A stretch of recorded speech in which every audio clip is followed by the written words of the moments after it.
urakwiriye gushimwa, urakwiriye gusingizwa, urakwiriye kuratwa. Nta wundi ukwiriye uretse wowe Yesu umwami w'abami. Wowe waduhurije hano uyu munsi twese duhumuye ku mwuka w'abazima. Turavuze ngo urakwiriye gushimwa, urakwiriye gusingizwa, kuko uri hejuru y'amajuru, urahambaye, wambaye icyubahiro no gukomera mwami w'abami. Isi yose yuzuye ubwiza bwawe n'icyubahiro cyawe.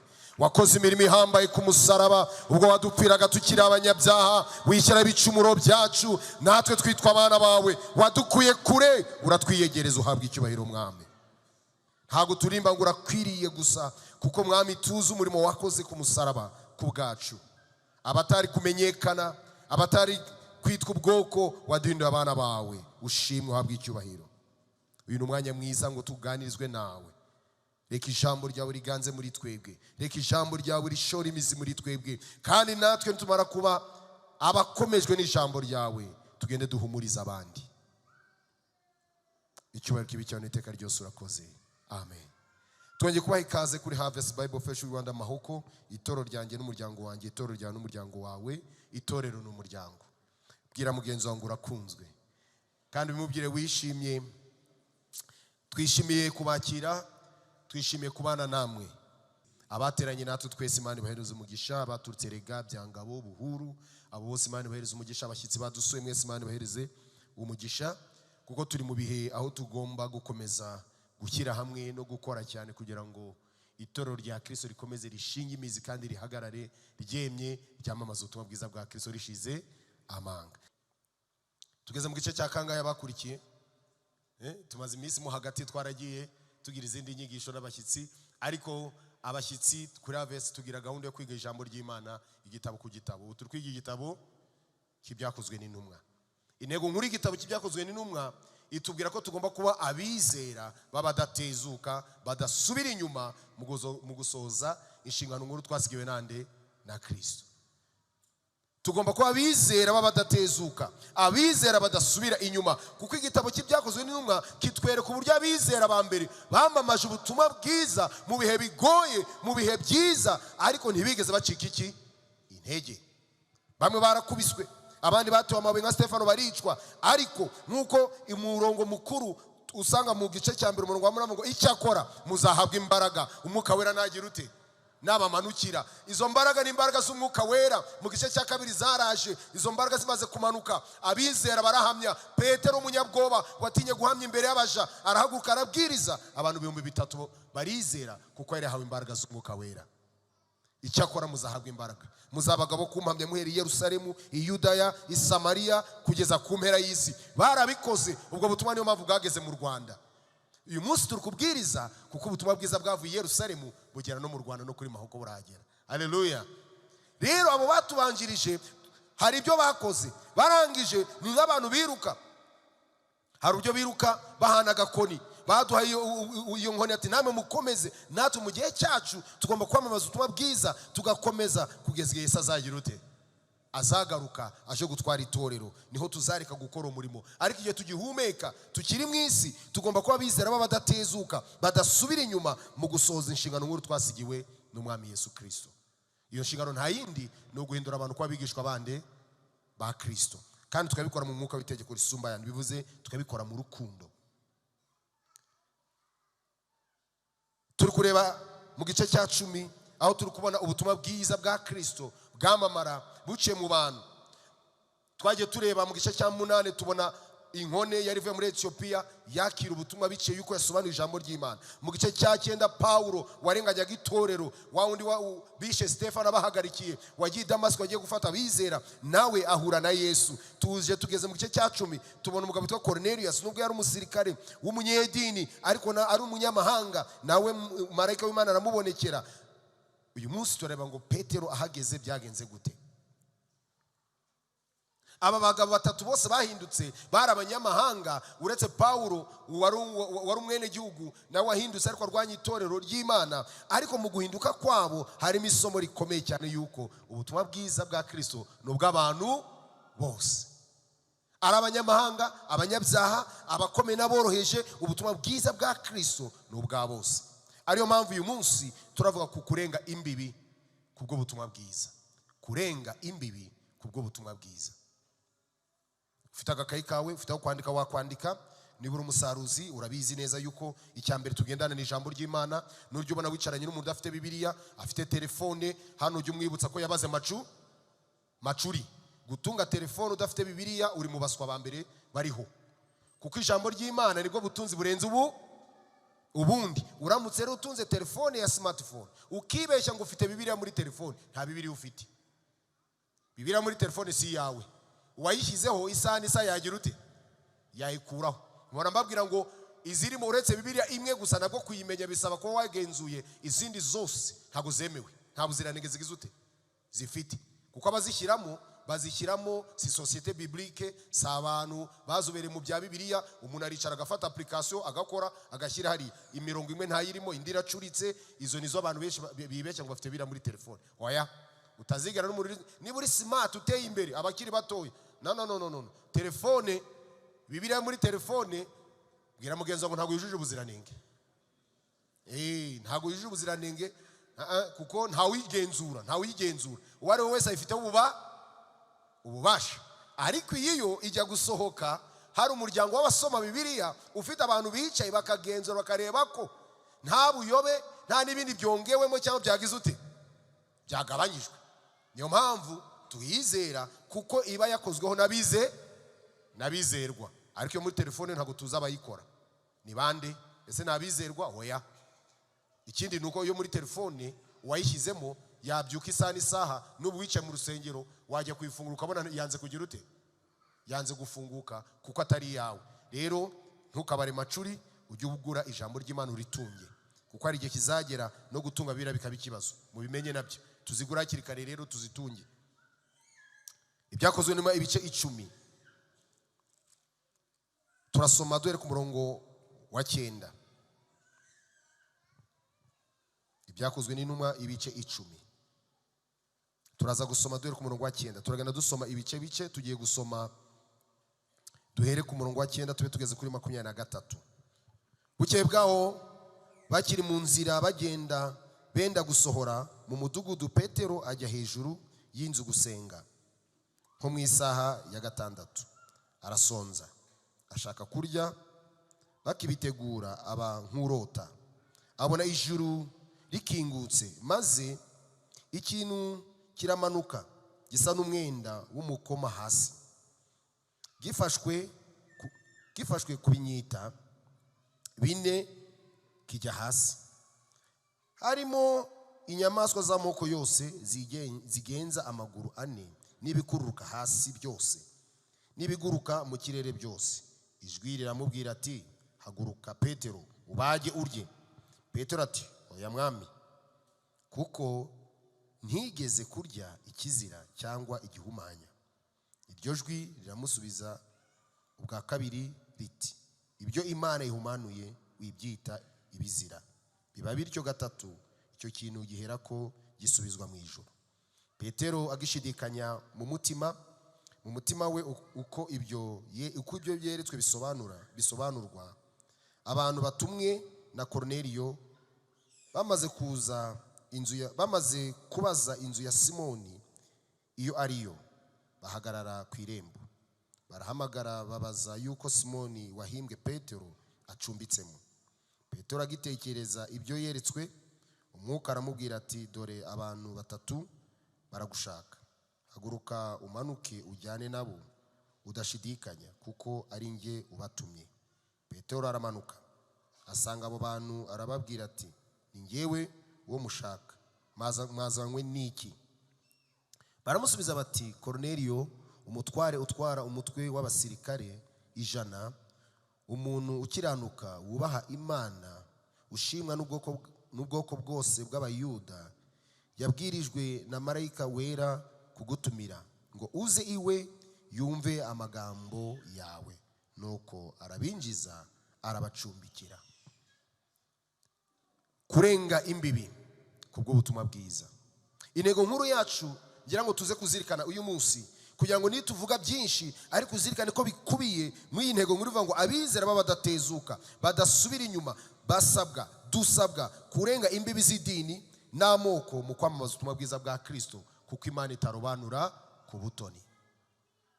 Abizera b'abadatezuka, abizera badasubira inyuma, abamaze kwakira Kristo nk'umwami n'umukiza, dusabwa kurenga imbibi z'idini, dusabwa kurenga imbibi z'amoko mu kwamamaza ubutumwa bwiza bwa Kristo, cyane ko Imana itarobanura kuki? Ku butoni. Dusomye amagambo hano atwereka ikiganiro Petero yagiranye na marayika w'Imana mwiyerekwa. Mu gice aho twahereye mu gice cyacu ku wa 8 tubona umugabo witwa Kornelio nawe agiriye yerekwa. Marayika aramusanga, arambye ati gusenga kwawe, ubuntu bwawe byazamutse, byabaye urwibutso, Imana yabimenye, yabyakiriye, ngaho tuma. Ariho twabonye yuko umuntu wese Imana ishaka kubwiriza guhindura, ntabwo Imana imuhindura y'ubwayo, ahubwo Imana ifata abo abahindutse mbere ikabohereza bakajya kumusobanurira neza. Haleluya. Ariyo mpamvu dukwiriye natwe kubaho turabizera, babwiriza ubutumwa, babwiriza abandi. Kornelio yari umutaliyani, yari umunyamahanga, wari uyoboye ingabo z'umutwe witwa Italiyani ugizwe n'ingabo 100.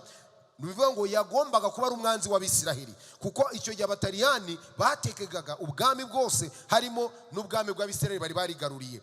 Ariko agezeyo ayoboka Imana y'Abayuda, yakira Imana, yizera Imana, akajya asenga, ariko atari yamenye ibya Yesu. Marayika w'Imana aramwihishurira, ambwira ati ishyaka ufite ni ryiza, ariko ukeneye ugusobanura neza kugira ngo ukorere Imana udakora mu ishyaka ry'umubiri, utagendera mu idini, utagendera mu mihango no mu migenzo, ahubwo uyobowe n'Umwuka Wera n'ijambo ry'Imana. Haleluya. Maze atuma kuri Petero. Uyu Petero ngo yari acumbitse kwa Simoni Umuhazi. Uyu Simoni Umuhazi ni muntu ki? Simoni Umuhazi yari umuntu ucuruza impu, yari umuntu ucuruza impu. Niyo mpamvu bavuze ngo yari atuye i Yopa hafi ku nyanja. Bivuze ngo kuko yakoraga umurimo icyo gihe udasaba ko atura mu bantu, kuko impu zigira ute? Ziranuka. Kuko zinuka, Abisirayeli banenaga uwo murimo. Icyo gihe wawukoraga nawe yabaga akora nk'umurimo uciriritse, byamusabaga kujya kure akitarura abantu. Uwo muntu wari aritaruye abantu niho Petero yari acumbitse. Kuki Petero agiye gucumbika kuri uwo? Ni ukwera ko yari Umuyuda. Petero yari afite kurobanura, yari afite imbibi z'idini, yari afite imbibi z'amoko. Ntabwo yagomba gucumbika mu bandi batari Abayuda. Yaremera ajya gucumbika ku Muyuda ukora umurimo usuzuguritse, ariko kubera ko ari mwene wabo aba ari ajya kugira uti? Ajya gucumbika. Icya kabiri, Petero yari afite, uretse imbibi z'idini, yari afite imbibi z'amoko bigaragarira aho yaracumbitse. Ikindi bigaragarira ku magambo yabwiye marayika mu iyerekwa ryiwe, ngo yagiye kubona imwenda uramanutse munini urimo inyamaswa zose. Abasomye isezerano rya kera murabizi ko mu mategeko ya Mose hari aho Abisirayeli bagiraga inyama babuzwa, bagiraga inyamaswa zitwa ngo izihumanye n'izigize ute? Izidahumanye. Petero nk'Umuyuda wakuriye mu idini, yari azi iby'idini ryigisha, yari yaririnze.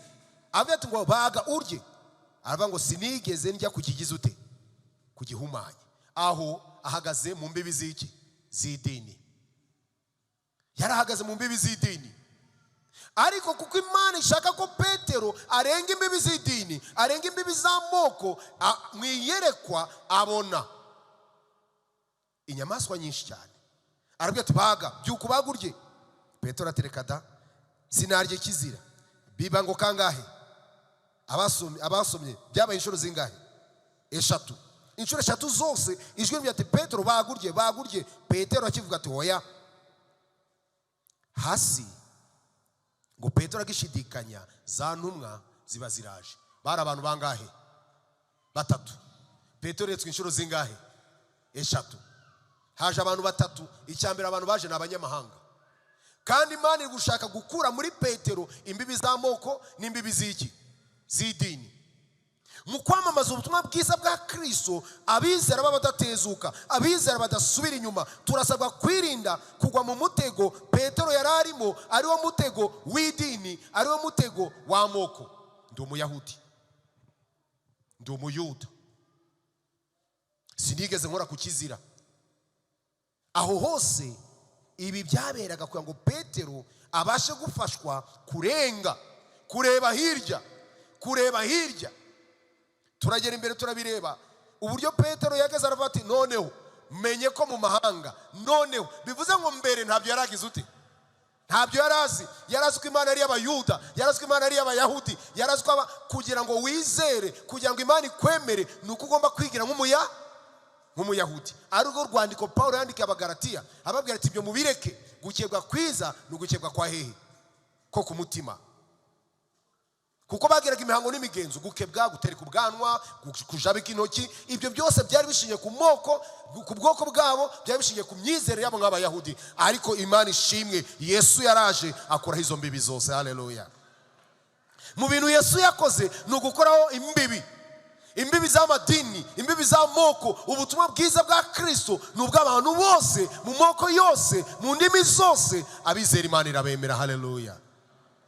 Petero yari imbata, ariko si Petero ni wenyine. Uyu munsi ntabo dufite, n'uyu munsi hari abantu dufite bari kwirwa mu rugo, batari kujya gusenga. Woya ngo urwacu rurafunze, kuko rufunze sinajya gusengera ahandi. Uwo aracyari mu mbibi z'iki? Z'idini. Haracyari mu mbibi z'idini. Ubwoko barabakomotse aha, barabaturutse aha, sinasengana nabo, sinarimba. Izo ni imbibi z'amadini, ni imbibi z'amoko. Hari abantu bagifite ibyo kandi bakavuga ngo ni Abakristo bizeye Yesu. Ariko uyu munsi ijambo rikutubwira ngo tugomba kurega imbibi. Izo mbibi tugomba kuzirenga kubw'ubutumwa bwiza bwande bwa Yesu Kristo. Yesu amoko agomba kubaho, Yesu indimi zigomba kubaho, yego amadini agomba kubaho, ariko ibyo ni ibikuta twe tugomba kurenga mu kwamamaza ubutumwa bwiza bwa Kristo dushize iki? Amanga. Zirikane uyu munsi ko imbibi z'amoko, imbibi z'amadini zitagomba kutubuza kubwiriza ubutumwa bwiza bwande bwa Kristo. Yewe ndi muri Harvest, ndi muri iri torero. Nge ndi umukristo, nzahora ndiwe mu bintu byose ngeze kugupfa. Umukristo niyo identite yacu, ibindi biza ari iki? Ari inyongera. Harvest abasaruzi ni adresse yacu y'umubiri ifatika, aho adresse y'umwuka wera igize ute? Ikorera. Itorero usengeramo iryo ari ryo ryose, yaba ari Baptiste, yaba ari ADEPR, yaba ari hehe, iyo ni adresse y'umubiri, aho umubiri uri, ariko mwuka wera akorera mu mubiri. Kandi umubiri mwuka wera akoreramo, ijambo rikutubwira ngo mu mahanga yose, mu moko yose. Icyo akora abamwemeye bose bakizera izina rye, yabahaye ubushobozi bwo kuba abana b'Imana. Abana b'Imana, reka dukomere Imana amashyi niba koko tuzi neza yuko amoko, amadini atagomba kudutanya, atagomba kutubuza kwegera intebe y'Imana, kwamamaza ubutumwa bwiza bwa Kristo dushize iki? Amanga. Iyo ibi twabimenyaga, tukamenya kurenga imbibi z'amoko, tukarenga kumenya imbibi z'amadini, twashyize hamwe, twafashanya, tukamamaza ubutumwa bwiza, insengero zakubakwa, imbaraga twazishyira hamwe, ubutunzi bwaboneka. Ariko Satani yateje umwiryane mu bitabizera, barwanisha akazidini itorero ryabo. No mu itorero rimwe wababwira ati yewe reka dushyire hamwe dukora iki? Hoya, mukora ibyanyu natwe tuzakora iki? Ibyacu. Ariko Yesu agiye gusubira mu ijuru ase ngo data ndasenga ngo babe umwe nkuko nge nawe turi iki? Turi umwe. Turasabwa kuba umwe, turasabwa gushyira hamwe kubw'ubutumwa bwiza. Ntabwo ubutumwa bwiza bwa Kristo buzana ibice mu bantu, ahubwo ubutumwa bwiza bwa Kristo ni ubw'amahoro, ni ubw'umunezero, ni ubw'ubumwe bwunga abantu, bufata abatari kumenyana bukabahuza bakamenyana. Nibwo dusabwa kwamamaza. Icya mbere, imbibi tugomba kurenga ni imbibi z'idini, ni imbibi z'amoko. Wibatwa n'idini, wiba umunyedini. Wibatwa n'ubwoko, igihugu cyawe, aho utuye, ahubwo bimbata ya Kristo. Haleluya. Reka Kristo abari bukubata. Kuki tugomba kurenga imbibi kubw'ubutumwa bwiza? Ni ikibazo twakwibaza.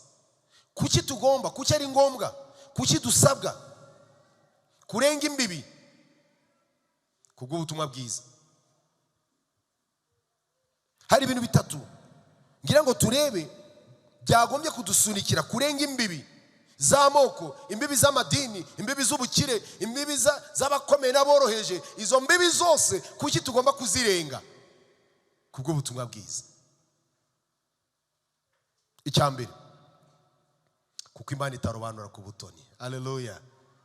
Impamvu tugomba kurenga izo mbibi ni uko Imana dukorera yaduhamagaye ntabwo irobanura ku butoni. Petero akomeza kugirana ikiganiro n'abamutumweho n'intumwa zamutumweho. Dusome duherera kuri 24.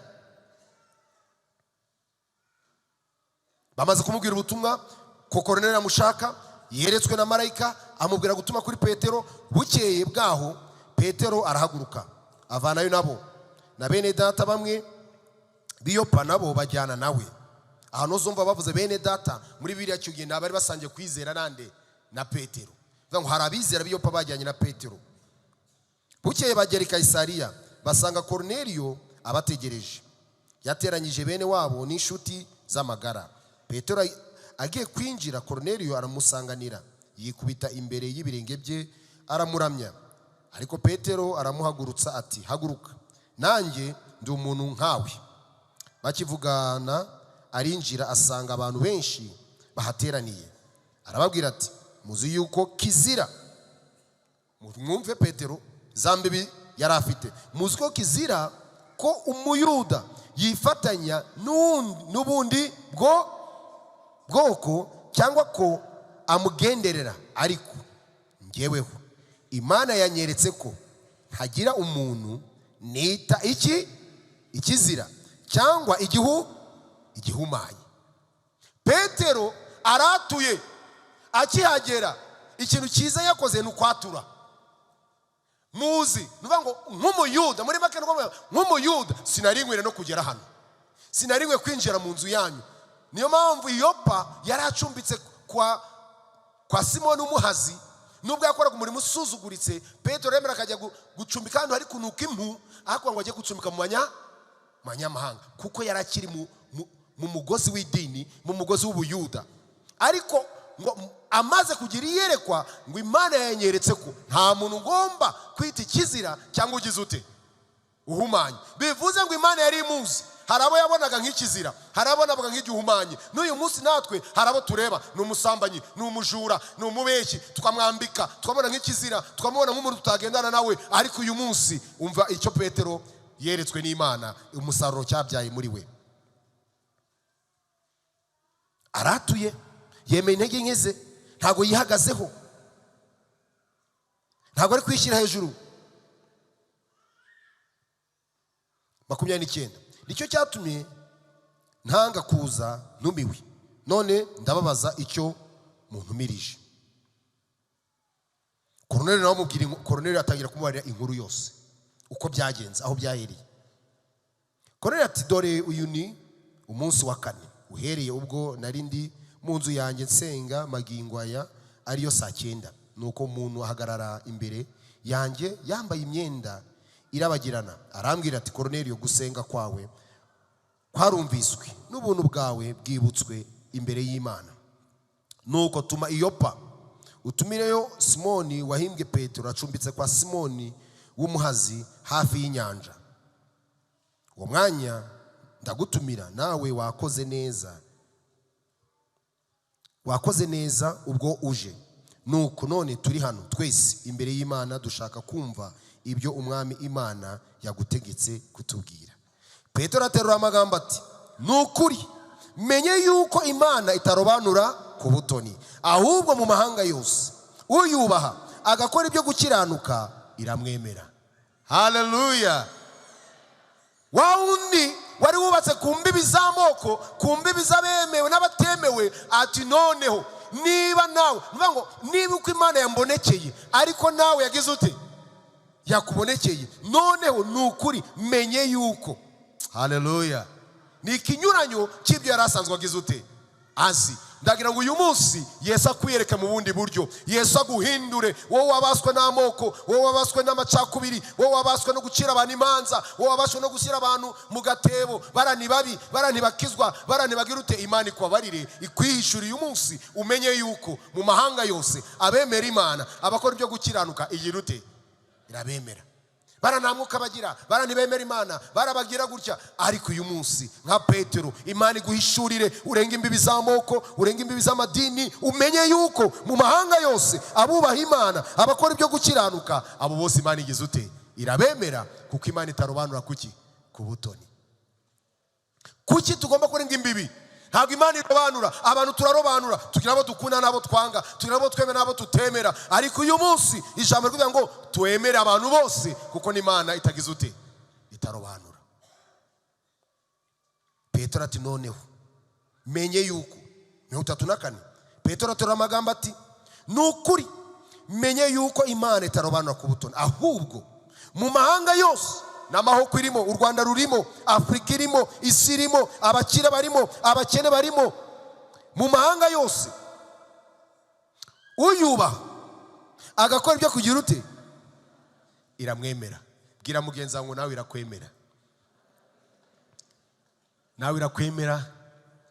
Ariko si irakwemera, ikwemerera iki? Ikwemera ko uyubaha, ikwemera ko ukora ibyo gukiranuka. Niba wubaha Imana, niba ukora ibyo gukiranuka, abantu nibashaka nibakwemere, bashake bagusuzugure, ariko Imana irakwemera. Haleluya.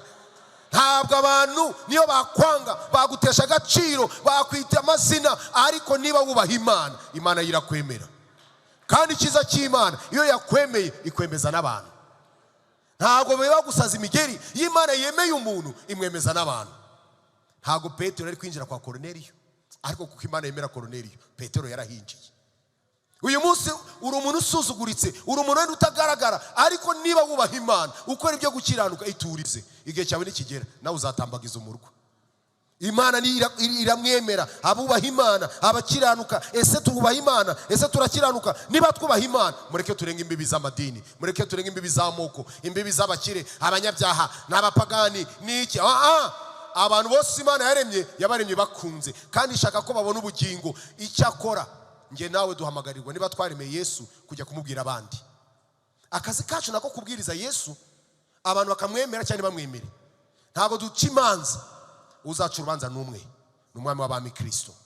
Ahubwo twebwe tuvuga ibya Yesu, tugakora ibya Yesu. Niba tuvuga ibya Yesu, tugakora ibya Yesu, abo tubwiriza ubutumwa bazabwakira. Niba tabwakira, urubanza n'urwabo, nibo bazisubiriza imbere y'iki, y'Imana. Petero nawe ati none umenye ko Imana itarobanura ku butoni. Kuki tugomba kurenga imbibi z'amoko? Ni ukwera ko Imana itarobanura kuki, ku butoni. Isi uko yubatse yuko ukomeye ufite arahabwa. Na Yesu yarabivuze, ufite azongererwa, udafite azakwa n'icyo yaragize ute, yarafite. Isi yore ayo mahame yubahiriza cyane. Iyo ukize baraza, wakena bakagira ute, bakaguhunga. Ariko no mu bukene iyo abandi bose bagiye, Yesu we muragumana. Iyo baguhaniye bose bakuvuyeho, ni Yesu musigarana. Uwari kugubasa ngo mwubahe, umukiranukire, ibindi ubimuharire. Igihe cyawe nikigera cyo kukwemeza abantu, azakwemeza abantu. Ikibazo kituvuna no gushaka kwemeza abantu mu myambarire, mu mivugire. Abantu bararushye bararemerewe. Hano hanze abasore bararushye bararemerewe, bari kwa ubuzima butari ubwabo, ubuzima bw'ikinyoma bwo kubeshya. Ariko cyama Isaka kuruhura uyu munsi, ukabaho ubuzima bwemejwe nande, na Yesu. Wishaka ko ushaka kwemeza abantu, kuko ibyo wemesha abantu uyu munsi, ejo birahinduka. Ibintu birahinduka, ariko Yesu nahinduka. Yahozeho hariho kandi azagira ute, azahoraho. Uwe niwe tugomba kwemera, kuko nitumwemera nawe akatwemera, azatwemeza n'abandi. Icya kabiri, kuki tugomba kurenga imbibi z'amoko? Kuki tugomba kurenga imbibi z'imiryango? Nuko ijambo ry'Imana, ijambo ry'ubutumwa bwiza bwa Yesu Kristo, ni irya bose. Ni irya bose. Ntabwo ijambo ry'Imana ari irya bamwe, ngo ryahawe abahanga, ngo ryahawe abize, ngo ijambo ry'Imana, ubutumwa bwiza ni ubw'abantu bose. Ntabwo ari ubwa bamwe. Ntabwo hari abantu babikiwe ubutumwa bwiza. Oya. Ijambo n'abandi batizera Imana, ijambo ry'Imana ari iryabo. Kuko ijambo Bibiliya avuga muri Matayo 24 muzasome, avuga ibimenyetso ngo ubu butumwa bugomba kumanza bukabwirizwa mu mahanga yose, imeruka kabona kuza, hatazajya ubona icyo agize ute, yireguza ko atigeze yumva ijambo ry'Imana. Niyo mpamvu ubutumwa bwiza ni ubw'abantu bose, abemera n'abatemera Imana bose, ubutumwa bwiza bugomba kubageraho. 36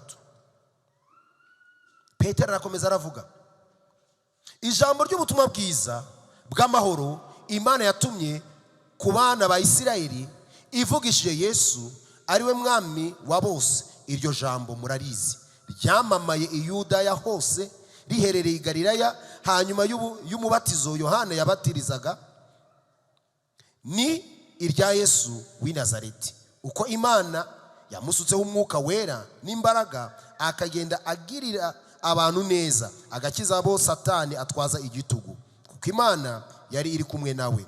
Natwe turi abagabo bo guhamya ibyo yakoreye mu gihugu cy'Abayuda, mu bihugu by'Abayuda byose ni Yerusalemu, uwo bicishije kumubamba ku giti, ariko Imana imuzura ku munsi wa gatatu, imwerekana ku mugaragaro. Icyakora ntiyamweretse abantu bose, ahubwo yamweretse abagabo yatoranyije bitari ibyaba ni twebwe abasangiraga nawe amaze kuzuka. Adutegeka kubwiriza abantu no guhamya ko ari we Imana yategetse kuba umucamanza w'abazima n'uwabagize ute n'uwabapfuye. Abahanuzi bose baramuhamije, bavuga yuko umwizera azababarirwa ibyaha ku bw'izina ryande rya Yesu. Petero ati noneho usibye kuba Imana itababarira ku butoni, ijambo yanyujije muri Yesu, ubutumwa bwiza. Ubundi ijambo ubutumwa bwiza ni iki? Ni ukuvuga ngo Yesu yaragupfiriye kugira ngo ubone ubugingo. Ijambo ubutumwa bwiza ngo wari ugupfa uziba ibicumuro byawe, ariko ibicumuro byawe Yesu yabyishizeho, amaze kubyishyiraho abambwa ku musaraba. Ibiki y'umwemeye uba ubonye amahoro, ubonye ibyishimo, ubonye ubuzima n'ubugingo bwiza ute buhoraho. Ubwo nibwo butumwa bwiza. Twari abo gupfa, Yesu apfa mu cyimbo cyacu. Kubwo abamwizeye, usibye kuba aturinda, azaduha n'ubugingo bwiza ute buhoraho. Nta butumwa bwiza burenze kumva ko twakijijwe urupfu rw'iki rw'iteka ku bwa Yesu Kristo. Petero ati iryo jambo noneho Yesu yavuze ryaciye muri Yesu, byahereye mu Bisirayeli, nibyo Yesu yabwirije i Buyuda, yabwirije i Yerusalemu. Ariko twebwe abagabo bo guhamya, abo yatoranyije, abizera b'abadatezuka, yadutumye kujya mu mahanga yose. Haleluya! Yadutumye kubwirizwa ubutumwa abantu bose, kuko umwizera wese agomba gukizwa, kandi akizwe n'izina ryande rya Yesu. Mu yandi magambo, ntawe ushobora gukizwa atumvise ijambo ry'Imana. Ntushobora kubwiriza abantu bose ufitemo kurobanura, ufitemo kwemera bamwe utemera abandi. Ijambo ry'Imana tubibwiriza bose, aho dukorera, aho dutuye, aho tugenda. Abantu bagomba kumva ubutumwa bwiza, abantu bagomba kumva ko Yesu agira neza, abantu bagomba ko Yesu ahumuriza, abantu bagomba kumva ko mubo Yesu ashaka nabo bagize ute barimo. Ese nibyo turi gukora? Ese nge nawe nibyo duhugiyemo? Impamvu tugomba kurenga imbibi z'amoko, z'amadini, z'ubutunzi n'ibindi, ni ukwera ko Imana itarobanura ku butoni. Icya kabiri, ijambo ry'Imana ry'abantu bose. Ubutumwa bwiza ni ubwa bose. Abashaka Kristo nk'umwami n'umukiza, ubutumwa bwiza ni ubwabo, ntabwo ari ubw'abamwe. Oya, ntabwo ari ubw'abarebare ngo abagufi batarimo, si ubw'abagufi ngo abarebare batarimo, si ubw'abakire n'abakene, ni ubw'abantu bose. Kuko uwizera, uwumvisha ubwo butumwa akizera wese agira ute arakizwa. Ku murongo wa 20, igice cya mbere umurongo wa 8, niho twabonye ngo icyakora bamwe bose bakizera izina muzahabwa imbaraga mukabura nagira ute nabamanukira. Petero nibyo atangiye gukora, ari kubibutsa ati hoya, twebwe turi abagabo bo guhamya. Ntabwo abantu bose bamubonye, ariko twabamubonye. 42 adutegeka kubwiriza abantu no guhamya ko ari we Mana yategetse kuba umucunguzi w'abazima n'abagize ute n'abapfuye. Si umucunguzi w'Abisiraheli, si umucunguzi w'Abayuda, si umucunguzi w'Abisamariya, ni umucunguzi w'abazima n'abagize ute, ni umucunguzi wa bose. Kuki abazima n'abapfuye? Ni ukubera ko n'abapfuye bamwizeye, abo Imana nivuga Yesu azabacungura, bazahabwa ubugingo buhoraho. Ntabwo Yesu yaje kugira ngo Abisirayeli bari bamwizera abandi batarimo. Ahubwo Abiyuda, Isamariya, abo kuri Mahoko, abo mu Rwanda, muri Kongo, Abarundi, abo Tanzania, ahantu hose abamwizera bakamwiringira, abo bose yabahe ubushobozi bwo kubana b'Imana. Ntabwo babiheshwa n'ubwoko bwabo, ntabwo babiheshwa n'amashuri, ntabwo babiheshwa n'ubutunzi, babiheshwa no kwizera Kristo nk'umwami n'umukiza. Uwo Yesu rero ijambo rye ni irya bose, ubutumwa bwe ni ubwa bose. ntabwo tugomba kuvangura abo tubwiriza n'abo tutabwiriza, ahubwo twahamagariwe kubwiriza bose. Twahamagariwe gukwirakwiza inkuru nziza ya Kristo ku bantu bose, kandi twabikora dushize iki? Amanga. Icya gatatu aricyo turaza gusorezaho, kuki tugomba kwamamaza ubutumwa bwiza bwa Kristo tukaringa imbibi tukabwamamaza? Icya mbere twabonye ko nukwera ko Imana itarobanura ku butoni. Kabiri nukwera ko ijambo ry'Imana ni ry'abantu bose. Ubutumwa bwiza bwa Kristo tubwiriza bugomba kubwizwa abantu bose kugira ngo abamwizeye bahabwe ubugingo, ari abazima n'abapfuye. Abo bose bizeye Kristo bagomba kuzaraga ubugingo buhoraho, atari uko bafite imbaraga, atari uko ari ubwoko bwabo, atari uko ari ubutunzi bwabo, ahubwo uko bizeye Kristo mwami n'iki n'umukiza. Icya gatatu, kuko umwuka wera wahawe abantu bose bumvira ijambo ry'iki ry'Imana bakaryizera. Umwuka wera ni uw'abantu bose bumvira ijambo ry'Imana bakaryizera. Umva ibyakurikiyeho Petero akivuga 44. Petero akivuga ibyo, umwuka wera amanukira abumvise ayo magambo bose. Abizeye bo mu bakebwe bajyanye na Petero barumirwa bose, kuko n'abanyamahanga nabo bahawe umwuka wera akaba abasutsweho, kuko bumvise bavuga izindi ndimi bahimbaza Imana. Maze Petero arababaza ati, abangaba bahawe umwuka wera, nkatwe ninde ubasha kubima amazi ngo babatizwe? Ategeka ko babatizwa mu izina rya Yesu Kristo. Bahera ko baramwinginga ngo amareyo iminsi. Kuki tugomba kurenga imbibi zaho dutuye, imbibi z'amadini dusengeramo? Nukora ko umwuka wera yahawe abantu bose. Ngira ngo narabivuze inshuro nyinshi. Umukecuru mwana twagiye kuririmba na korari, turarimba dusoje, umukecuru aza kundeba ngo yo gusinguza ko mwaririmbye ngo nkumva umwuka wera w'Imana, ngo none se burya ngo ntamwe ngo ababatista ngo mugire umwuka wera w'Imana. Ndasi none si umwuka atusinose nuzi ko Pentecote ariyo torero ry'umwuka. None si mwebwe namwe mugira, mbese we yigishwe ko umwuka wera afungiye mu itorero agize uti arimo niryo torero ry'umwuka. Abandi none ngo mwaririmbye numva umwuka wera w'Imana. None si ababaye cyane yumva hari sinzi niba umwuka wera yayobye, niba yaraje kuwudukura akawusubirana nago mbizi. Nabyo tuva mukecuru, uwo mwuka wera bakwigishije ni ikigirwamana, ntabwo ari umwuka wera, ni ikigirwamana. Kuko umwuka wera ni Imana, kandi Imana ibera hose iki icyarimwe. Petero nawe ahageze amaze ngo akivuga ayo magambo, umva ikintu cyazanye umwuka wera. Ntabwo ikintu cyazanye umwuka wera ari uko abantu bikubise hirya no hino bagakora y'amaji, bya bindi tujya tubana abantu bihirika. Umva ikizana umwuka wera.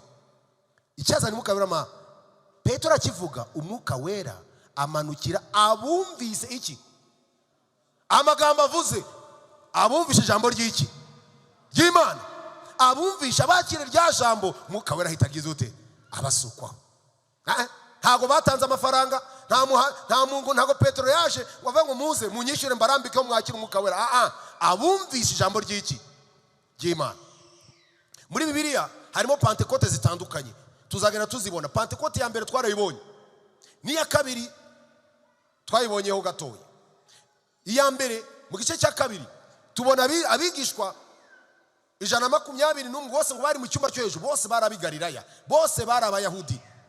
Mwuka wera arabamanukira, bahuje umutima, batangira kubwiriza mu zindi ndimi. Ati turabumva bavuga mu ndimi ziwacu kavukire. N'indimi ntabwo ari igifefeko, n'indimi. Iki cyo nkunze kukivugaho cyane, ngira abakristo ko ntabwo Imana yavugana n'umunyarwanda muri mu Nyarwanda tumva, kuko Imana izi Kinyarwanda, ntabwo ari injiji. Kandi n'ikindi, nta rurimi rwo mu ijuru rubaho, ahubwo mu ijuru hazajya indimi zivuye hehe mwisi. Ibyahishuwe nuko mbana abantu mu mahanga yose n'amoko n'indimi bahagaze imbere y'intebe y'Imana. Haleluya! N'indimi zizajya mu ijuru. Imana niyo yatumye izo ndimi ku cyuma yaratubwirije umunara w'Ibabeli. Abantu bashatse kwiyubakira izina, bavuga ururimi rumwe, ngo bashaka ngo kubaka izina ngo bagere ku Mana, maze Imana itatanye indimi zabo kugira ngo umugambi wo gukwira isi ugerweho. Ku munara w'Ibabeli ubumwe bw'abantu bwari bugamije kwigira Imana.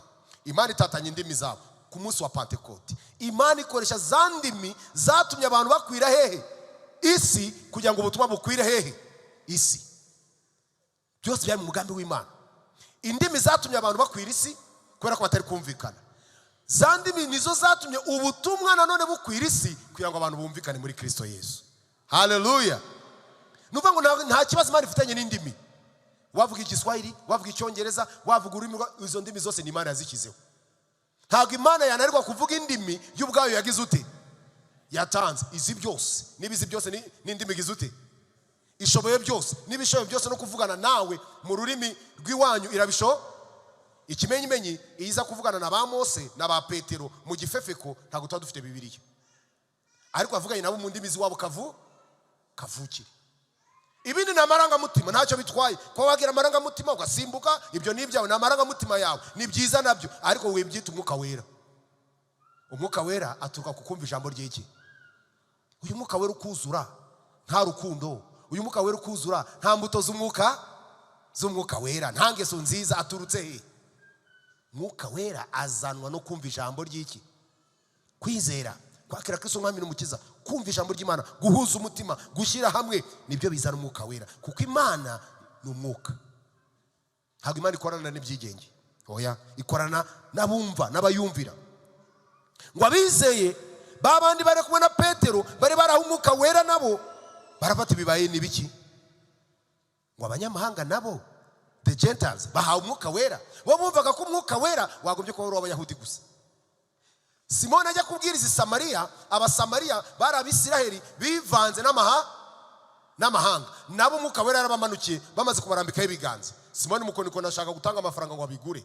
Iyo ni indi Pentecote yabayeho. Yari yaba Abisiraheli bavanze n'abanyamahanga. Ariko hano kwa Kornelio turi kubona abanyamahanga gusa. Abantu b'Abataliyani babaga kwa Kornelio, mwuka wera arabamanukira. Abayahudi bahari bari kubona Petero ngo baratangara. Baribaza, n'abanyamahanga nabo bahawe umwuka nkatwe. Nabo bari baragize uti? Barawuhawe. Bigaragaza ko umwuka wera w'Imana ni w'abantu bose. Ni w'Abisiraheli, ni w'abanyamahanga. Kuko Imana ni ya bose. Haleluya. Nta muntu n'uyu n'umwe ufite gakondo ku mwuka wera. Ntawe. Umwuka wera ni Imana. Nta n'umuntu utanga umwuka wera. Heri kuzagira ukubeshya. Muze tubarambike ibiganza muhabwe umwuka wera. Uwo muri Yesu aravuga ngo mu minsi imeruka abantu bazaza biyitangiye. Umwuka wera ni Imana.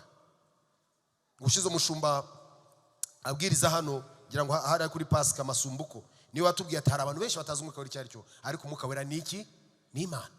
Ni Imana Data, ni Imana Mwana, ni Imana Mwuka mu butatu bwayo.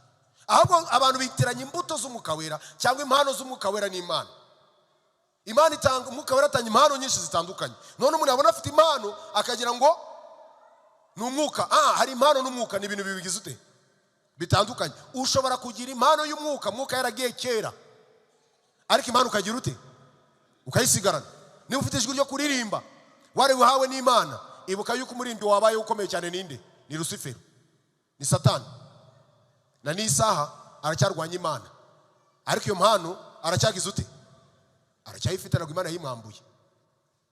Impano n'agakiza ni ibintu bibigize ute? Bitandukanye. Ushobora kubwiriza ugasobanura Bibiliya, ntibirengagize ko Satani nawe yagane neza ngo handitswe ngo. Icyo si igitangaza. Igitangaza ni ukuba warakiriye Kristo ukera imbuto z'umwuka wera. Urukundo, amahoro, ibyishimo, kwirinda, ingeso nziza. Ibyo nibyo biranga abantu bari mu mwuka wera w'Imana. Haleluya. Si ugusimbagurika, si ukwikubita hasi, si ukujya hirya no hino mu migezi na hehe. Ibyo ni ibyacu. Wakwiruka hose ukihirika, ariko Imana iri kure yawe. Niyo mpamvu muri Mateyo 7 uzasome 13:22 ngo nibwo nzerura babwire ngo mumve imbere sinigeze ngira ute bamenye. Ariko bazavuga ngo twahanuraga mu izina ryawe, twabwirizaga mu izina ryawe, twakoraga ibitangaza mu izina ryawe, twirukanaga abadayimoni mu izina ryawe. Ngo nibwo nzerura mbabwire ngo mumve imbere sinigeze ngira ute. Ariko izina rya Yesu bararikoresheje. Ibyo ntibikadukange. Mwuka wera w'Imana ni w'abantu bose. Ntarobanura ku butoni nawe, ntavangura Abayuda, Abagereki, Abanyamahanga, abo bose basutswe umwuka wera w'Imana. Petero ati none ko bahawe umwuka wera w'Imana, ni igiki kibabuza kugira ute? Kubatizwa. babuzwa n'iki kubatizwa? Kandi bahawe umwuka wera w'iki? W'Imana. Barabatiza mu izina rya Yesu Kristo, nabo binjizwa mu itorero ry'iki? Ry'Imana. Haleluya. Imana nirobanura ku butoni. Ijambo ry'Imana ni ry'abantu bose. Umwuka wera w'Imana yasutswe ku bantu bose bumvira ijambo ry'Imana bakaryizera. Niba wumva ijambo ry'Imana, niba wizera Imana, ufite umwuka wera w'Imana. Ntushobora kuza kuri Yesu, ntushobora kwizera Yesu utazanywe n'umwuka wera w'iki? W'Imana. Umwuka wera w'Imana ni utuzana kuri Kristo. Umwuka wera w'Imana nudusobanura ijambo ry'iki? Ry'Imana. Umwuka wera w'Imana niwe mufasha twahawe, niwe mujyanama. Yesu ati sinzabasiga, nzabohereza umwuka wera, azabigisha, azabana namwe, azabakomeza n'imbaraga, n'umwarimu, n'umwigisha, n'umufasha utabura kuboneka mu byago no mu makuba. Haleluya. Uwo nta muntu n'umwe ufite uburenganzira, ahubwo adufiteho uburenganzira. Aradukoresha, aratuyobora. Nge nawe icyo dusabwa no kumwumvira bice mu ijambo ry'iki? Ry'Imana. Ese iki ijambo ry'Imana kivuga uracyumva? Ku ijambo ry'Imana ribwirizwa umunsi ku wundi, uraryumvira? Ababo ngo bararyumvise, bamaze kuryumva umwuka wera agira ute? Arabamanukira. Reka kuntu umwuka w'Imana akora nta formule. Aba bantu bahawe umwuka wera bamaze kubatizwa cyangwa bamuhaye mbere? None babandi babatiza mu mwuka bigenda gute? Iyo teoloji yo kubatiza mu mwuka ivahe? Ngo tujye kubatiza mu mwuka. Ntushobora kubatiza umuntu mu mwuka ko nagura Imana. Kuko Imana itanga umwuka uko igize ute? Uko ishatse. Ku munsi wa Pentecote ngo baratunguwe. I Samariya babwiye ijambo ry'Imana barizera, ntibahabwa umwuka. Petero araza n'izindi mwo barabasengera, bahabwa iki? Umwuka. Hano Petero akivuga ijambo umwuka arambaruka batera bana batizwa. Bigaragaza ngo nta formule ihari y'uburyo umwuka wera w'Imana agize ute? Akora. N'uburyo akoresha abantu be. Kuko ni Imana akora uko ashaka, kuwana ashatse, uko ashatse n'igihe agize ute? Ashatse. Muze mupfukame muyirize iminsi 3 tubarambike biganza musuka umwuka wera. Ibyo ni nonsense. Ubwo ni ubupfu. Ntushobora guhereza abantu umwuka kuko nturi Imana. Cyabikoze ushaka kubabwiriza ijambo ry'Imana rituma bagira ute? Niyo mpamvu Petero, reka tuva amagambo Petero yakoresheje. Petero akivuga umwuka wera amanukira abumvishe ayo magambo bose. Abizeye bo mu bakebwe bajyanye na Petero barumirwa bose, kuko n'abanyamahanga nabo bahawe umwuka wera akaba abasutsweho. Kuko bumvise bavuga izindi ndimi glossa ni indimi, ni izindi ndimi zikoreshwa ku isi. Bahimbaza Imana, maze Petero arabaza ati abangaba bahawe umwuka wera. Petero aravuze ngo abangaba mbahaye umwuka wera. Bahawe ni Imana yagize ute? Yawahaye. Ntabwo Petero yavuze ngo abangaba mbahaye umwuka. Na Petero arazi ko nawe adatanga umwuka wera. Bahawe umwuka wera. None niki cyababuza ahubwo kugira ute? Kubatizwa. Reka tubabatize mu izina rya Yesu. Tugomba kurenga imbibi z'amoko, imbibi z'amadini, imbibi z'imibereho, imbibi z'ibyiciro by'ubuzima kubwo butumwa bwiza. Twamamaza dushize amanga, tutavangura. Kubera iki? Kuko Imana itarobanura ku butoni. Kubera iki? Kuko ijambo ry'Imana rigomba kubwirizwa abantu bose kugira ngo baryumve bizere Kristo umwami n'iki n'umukiza. Kubera iki? Kuko umwuka wera w'Imana yasutswe ku bantu bose n'abanyamahanga barimo, nta kuvangura. Niyo mpamvu natwe tugomba kuvangura iki? Abantu. Imana idufashe, Imana idushoboze kuba abizera badatezuka, abizera badasubira inyuma, bamamaza ubutumwa bwiza bwa Kristo bashize amanga, batitaye ku mbibi z'amadini, ku mbibi z'amoko, ahubwo bitaye yuko ubutumwa bwiza bwa Kristo bugomba kubwirizwa mu mahanga yose kugira ngo abamwizeye bamwakire kandi babeho ubuzima butuma bahora bamusingiza. Imana ibahe umugisha. Murakunzwe.